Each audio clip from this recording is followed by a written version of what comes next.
Good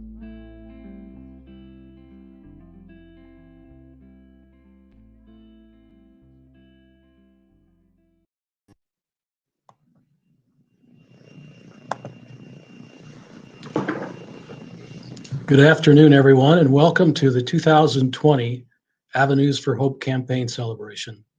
My name is Gerald Hunter, and I'm the president of Idaho Housing and Finance and the Home Partnership Foundation.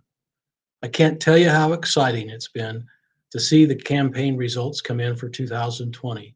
And by getting together with you folks today, it's a great honor. On behalf of our employees and board members, we thank you all for joining us today. You know, it was 1 year ago that we gathered at the Boise Convention Center to celebrate our 2019 campaign. And everyone was absolutely thrilled at having a record-breaking campaign that totaled $1.3 million. I also recall someone shouted out that next year, 2020, we should shoot for $2 million. I'm not sure if anyone listening thought we could actually reach that kind of number. Well, as you all know by now, our campaign total has reached $2.6 million, an absolutely amazing result. We have with us today nonprofit sponsors, nonprofit partners, and donors to the campaign. I want to thank all of you for an unbelievable result this year and congratulate you on this great accomplishment. Thank you very much. The resources produced by this year's campaign will address the shelter and service-related needs of thousands of Idahoans across the state. The needs for some of our most disadvantaged citizens have never been greater. As you know, with the pandemic upon us, it has been a very, very challenging year. To focus on some of these needs a bit, Mr. Brady Ellis is going to provide a pre-recorded overview of our recently completed 2020 homelessness report. Brady? Thank you, Gerald. I appreciate the introduction. I also just want to give a big thank you to IHFA marketing staff who worked on the campaign and Deanna from the foundation who helped make this campaign a just wonderful success. And a big thank you to our sponsors, donors, and participating nonprofits as well. So as many of you know, Idaho Housing produces an annual homelessness report, the state of homelessness in Idaho. And we produce that to make sure that any stakeholder or interested party can be aware of and kept up to date on what is happening in this area around the state. So I wanted to show and present to you, just share some of the data points that are presented in this year's report, as well as some of the takeaways that we can get from that. So this year, we had a total number of persons experiencing homelessness at approximately 9,200. That is a slight decrease, but fairly similar to the prior year. We had an increase of 300 homeless students for a total of 8,100 homeless students across the state. Again, an increase of 300 over the prior year. We also had a decrease of 10% amongst those experiencing chronic homelessness, an increase in the average time spent experiencing homelessness. So just some of the takeaways that I think we can draw from this. First, the amount of time those experiencing homelessness, and I believe is reflective of just a general lack of affordable and accessible housing to those that need it. We know that our rental vacancy rates are also very low across the state, and it is difficult to find a rental unit, and certainly the pandemic has had an impact on individuals and households' financial position. Also, I mentioned that the total number of homeless individuals is fairly similar to the prior year, and I think that's a big win for us. We experienced the pandemic most of this past year, and that's a situation that brought on a lot of financial hardship for many. And so we were fortunate to have some additional resources to provide homelessness prevention services across the state, namely Idaho Housing's Housing Preservation Program. And there were others who contributed to that effort as well. And we were able to make sure that many people who were in a position of potentially losing their home being able to help them and make sure that they were able to retain that housing. We didn't see any substantial shifts in the demographics of this target population. So things like gender and household composition or disability circumstance, those percentages remained very similar to the prior year. And we also list the main contributors of homelessness. This year is the same top 3 contributing factors as the prior year, and those are domestic violence, loss or lack of income, and being forced out of their housing unit. It is important to note, however, that each of those 3 categories increased in their percentage, so they were more prevalent this year than in the year prior. And lastly, we've made great permanent supportive housing efforts and achieved great success there recently through our projects, New Path Community Housing and Valor Point. And I believe that's reflected in our decrease of 10% in chronic homelessness. So that's some really great results that we're seeing there. But our time is short. I want to make sure that we're focusing on the campaign here, the results, and the great impact that will come of those results from the money that was raised. So I'll leave you here with those brief comments. I encourage you to go to idahohousing.com and locate the digital copy of our report there. We'll also be mailing a copy to all of our sponsors and partners and participating nonprofits. So you'll receive that in the mail. We'll have those reports available in the month of February. And we just encourage you and anybody else who's able to access that information to take a look at it and become familiar with what is happening here in the state of Idaho in terms of homelessness. We appreciate your support. And again, thank you for joining us. Thank you.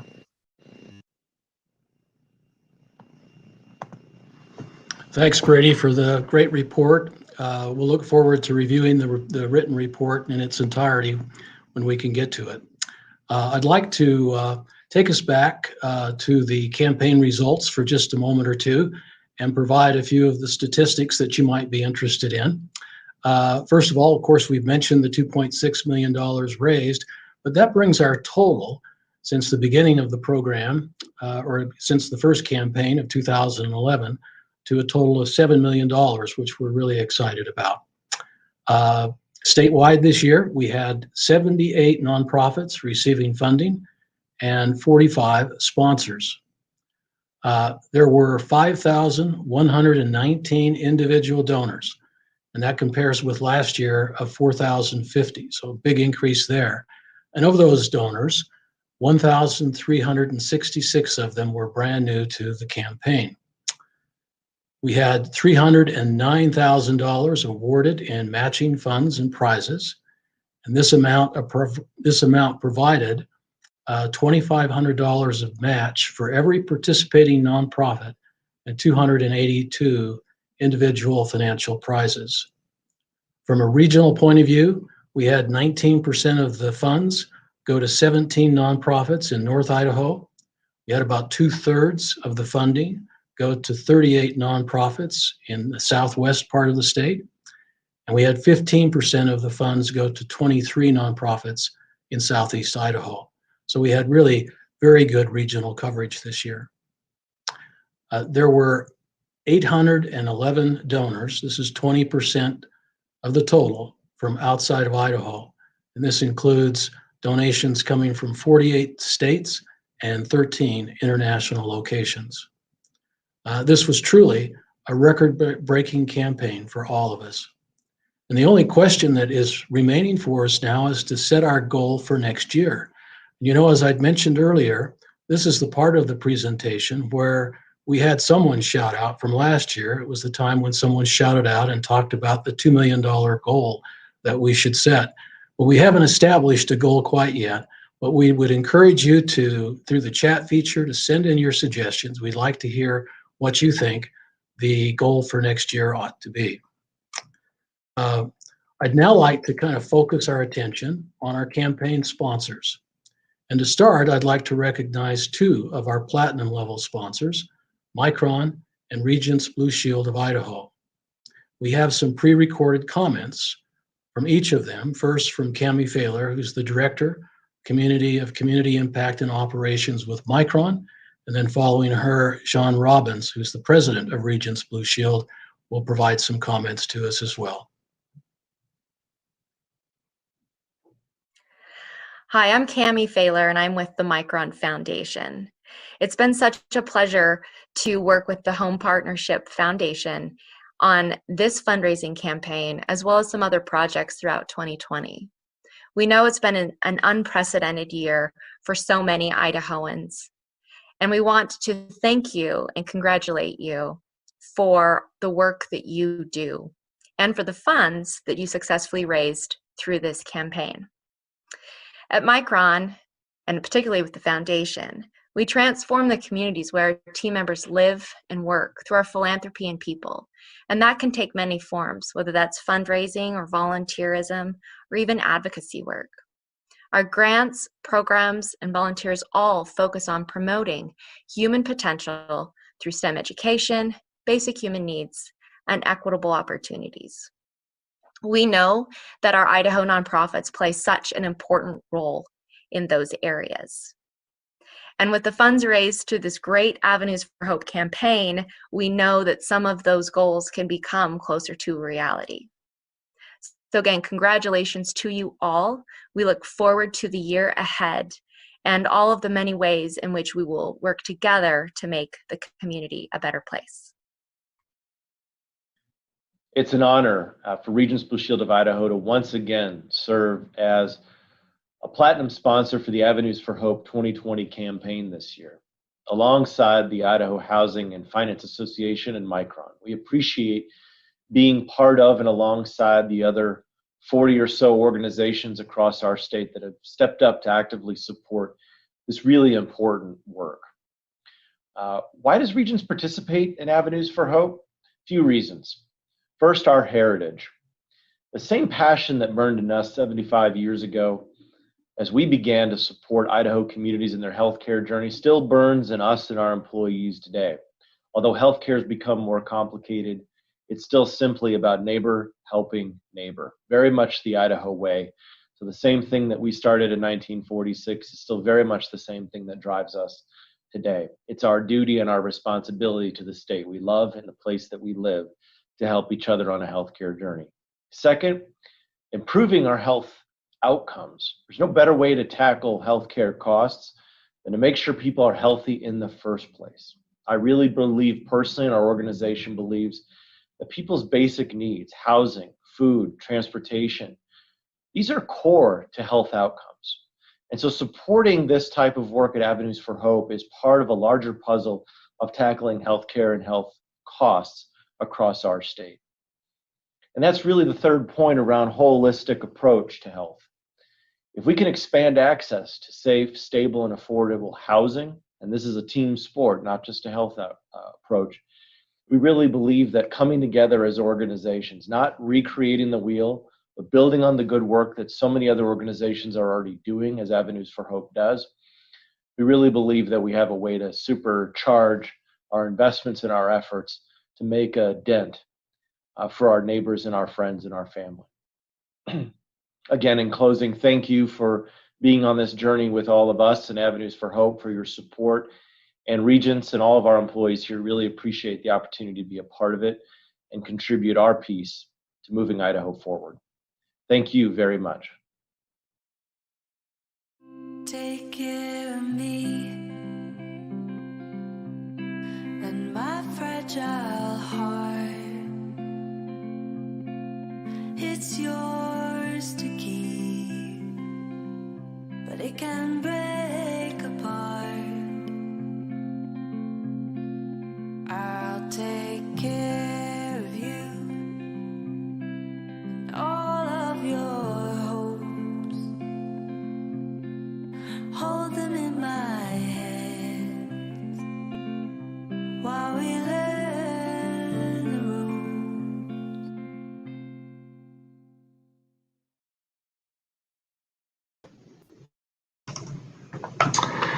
Thank you again, Cammie, from the Micron Foundation, and Sean with Regents Blue Shield as platinum sponsors.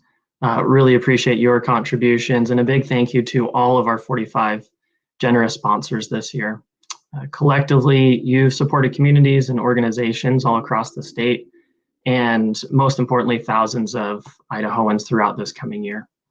And you continue to be one of the cornerstones that makes this campaign such a great success. So we hope that you join us in this great work again next year.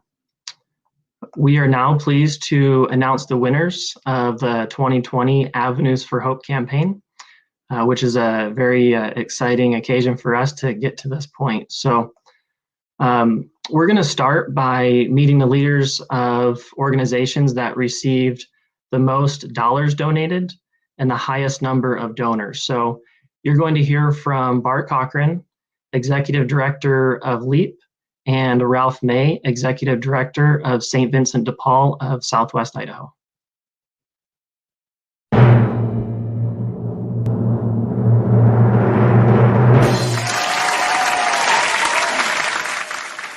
Obviously, we're elated with the first place finish at $364,000. That brings our total, since we've been participating over the last years in this program, to a total of $570,000 raised in Avenues for Hope. On behalf of LEAP, we are absolutely elated with the success of the campaign this year. It went beyond our, I guess I should say, our goals, and frankly, our wildest dreams this year. I think finished first place. Last year we finished in second, and I think we haven't stopped thinking about it since the end of the campaign last year. And so the idea for us to be able to have capacity funding to be able to support staff as we innovate and create new solutions to be able to deploy in the community, it's absolutely essential for us to be able to do that. And we're so thankful to the Avenues for Hope sponsors who make this campaign possible. To be honest, it's fun, it's competitive, but we really admire and appreciate all the other folks who are participating in the campaign. They're our peers in the space of trying to create more affordable housing options in our community, and the Avenues for Hope campaign funds help really give us the boost and the new year to be able to really kick off the new year with strength as we go about both innovating, creating programming, and also continuing to fundraise throughout the year. So these funds are absolutely essential for us to operate.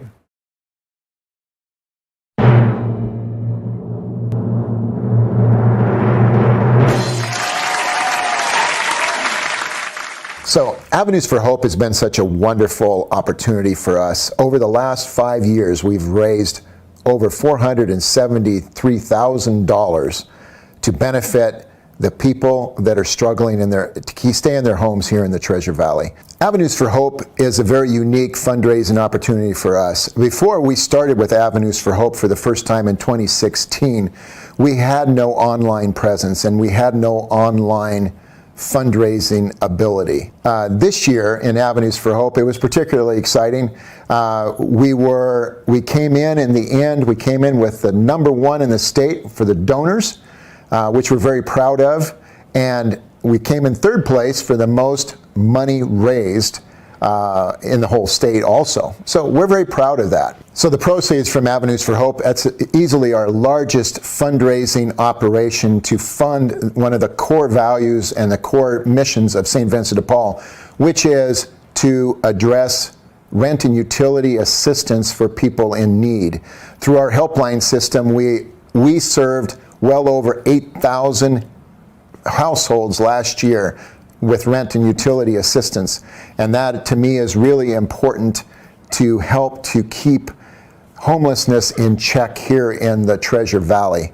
We have so much gratefulness for the 45 sponsors for the Avenues for Hope campaign. Without them, the campaign would not have the sense and the success that it does for us.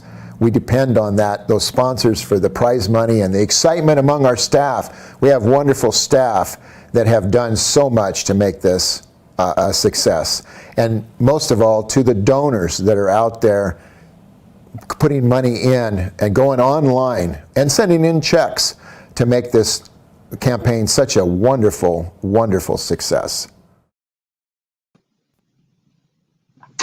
Thank you, Bart and Ralph, and congratulations. Very great success this year. Your organization's accomplished a lot in what you've provided to your communities and then also in the campaign results. So wonderful job. I'd also like to congratulate all other participating nonprofits. Again, you can see in the total dollars raised and the number of donors that contributed this year that all organizations who participated benefited. And a special thank you to those who work at each of the organizations for your tireless work, those that are on the ground truly making a difference in many people's lives. So now it is my pleasure to highlight all 78 nonprofits who benefited from this campaign.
Hi, I'm Carrie Davidson. I'm the director of the Education Foundation for the West Ada School District. The money that we raised helps our homeless students in the West Ada School District, particularly our 60 students that are ages 18 to 21 that are unaccompanied youth, which means that these unaccompanied youth are, they don't have a stable place to call their own.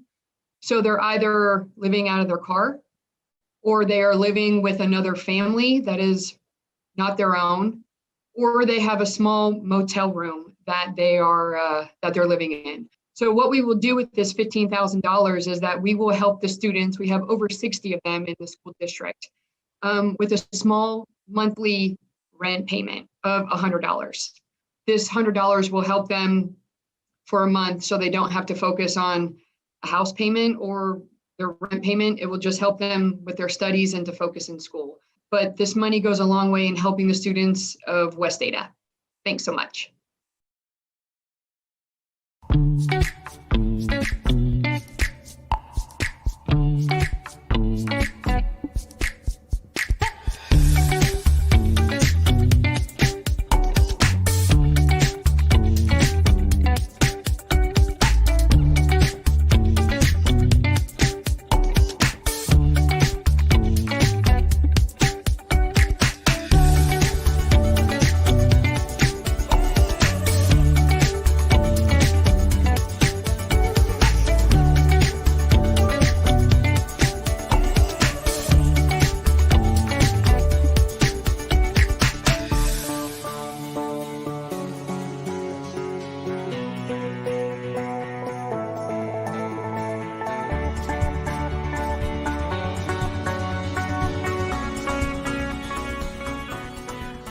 I'm Betsy Hawkins. I'm the director of the Community Resource Center of Teton Valley.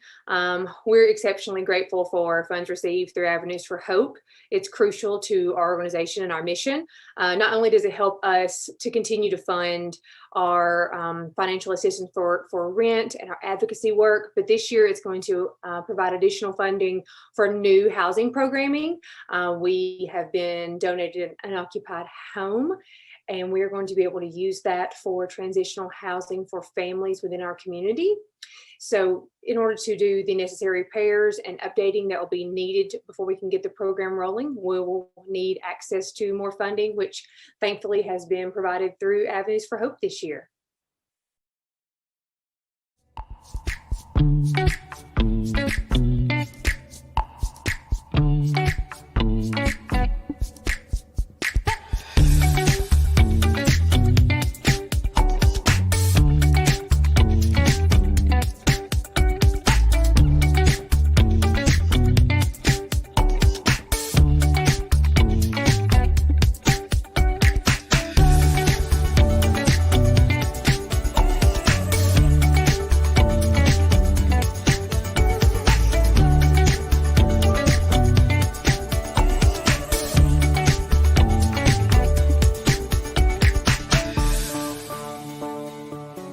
Hello, my name is Mary Jo Ambrosiani, and I'm the president of the Bonner County Homeless Task Force located here in Sandpoint. Our community is so thankful for the 2020 Avenues for Hope housing campaign, as our clients are able to become productive members of our community as a result of the funds we received. Because of the coronavirus, we were unable to host our yearly fundraising event to raise the necessary operational funds needed to run our program. After 29 years of operations, without the Avenues for Hope housing campaign, we would have been in jeopardy of keeping our doors open to the clients that we serve and all of the community resources we work with on a daily basis. We now have a little breathing room and are looking forward to our plans for future growth. Thank you again for the opportunity you provide us.